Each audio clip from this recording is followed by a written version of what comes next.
Magandang umaga at live mula sa Pag-asa Weather Forecasting Center. Narito na nga ang lagay ng ating panahon ngayong araw ng Linggo, July 6, 2025. Unahin muna po natin yung ating ipinalabas na heavy rainfall warning. Kaninang alas 2 ng umaga, nag-issue po ng heavy rainfall warning.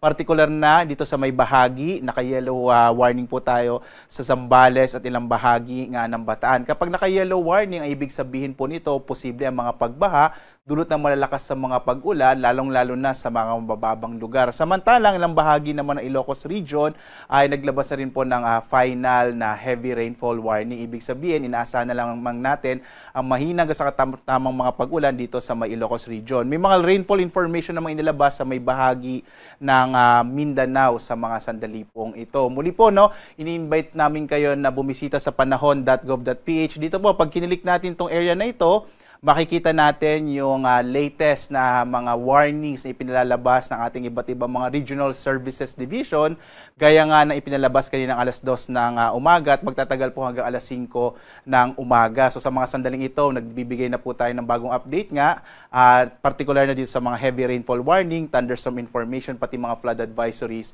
sa buong bansa. Muli po, invite namin kayo sa panahon.gov.ph para makita nyo po yung mga latest information na inilabas, particular na ating mga Regional Services Division.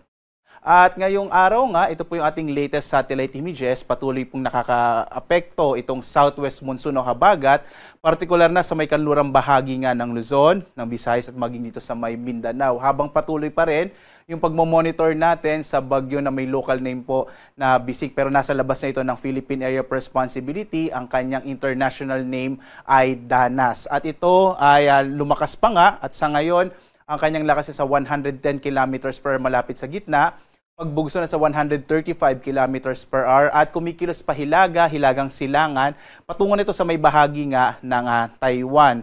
Itong si Severe Tropical Storm Danas ay huling namata na sa 420 km kanluran ng Basco sa lalawigan nga ng Batanes. Wala itong direktang epekto sa ating bansa, wala rin tayong nakataas na tropical cyclone wind signal, bagamat inaasahan pa rin natin yung mga kaulapan na dala nito ay magdudulot ng mga pag-ulan, partikular na sa may bahagi ng Batanes at maging sa Babuyan Group of Islands. Samantala, ang malaking bahagi pa rin ng Luzon sa araw na ito ay magkakaroon ng mga kalat-kalat ng mga pag-ulan, pagkinat, pagkulog at maulap na kalangitan. Lalong-lalo na po sa may kanlurang bahagi ng Luzon, yung area ng Ilocos Region, Bataan at Zambales, asahan pa rin natin na magkakaroon ng malaking tsansa na hanggang sa malalakas na mga pag-ulan. Gayon din sa may area ng Metro Manila, gayon din sa may nalalabing bahagi ng Central Luzon, maging ang bahagi ng Cagayan Valley, Calabarzon, Mimaropa, itong Western Visayas kasama yung Negros Island Region at maging yung BARM, kasama po itong Zamboanga Peninsula. Ngayong araw, malaki pa rin chance ng mga pag-ulan,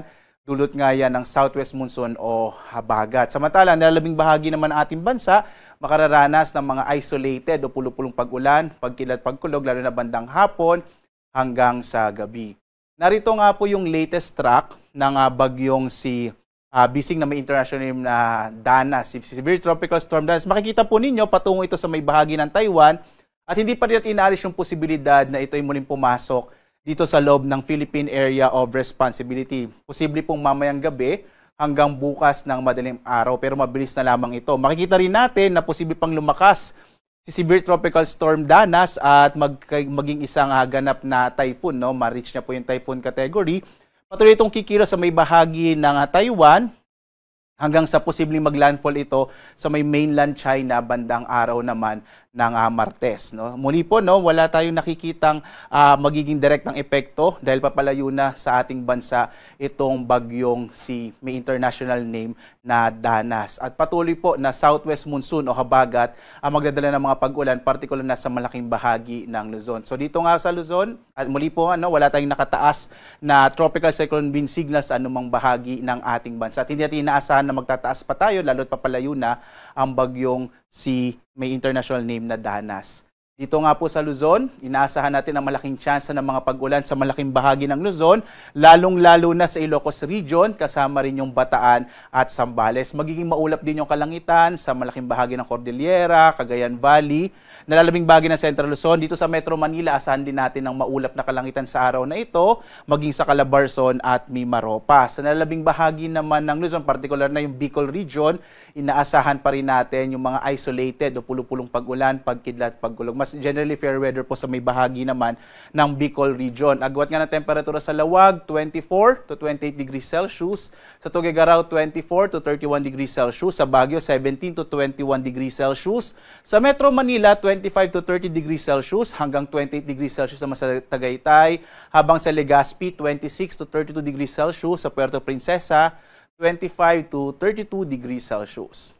Dito naman sa Visayas at sa Mindanao, makikita po natin na malaki yung tsansa ng mga pag-ulan sa Western Visayas, kasama yung Negros Island Region, dulot pa rin ng Southwest Monsoon o habagat. Ang nilalabing bahagi naman ng Kabisayaan, yung Central Visayas at gayon din sa Eastern Visayas, malaki naman po yung mga tsansa ng mga pag-ulan sa hapon lamang hanggang sa gabi, dulot ng mga thunderstorms na dala rin ng Southwest Monsoon. Agwat ang temperatura sa Iloilo, 25 to 31 degrees Celsius. Sa Cebu, 26 to 32 degrees Celsius. Habang sa Tacloban, 27 to 32 degrees Celsius.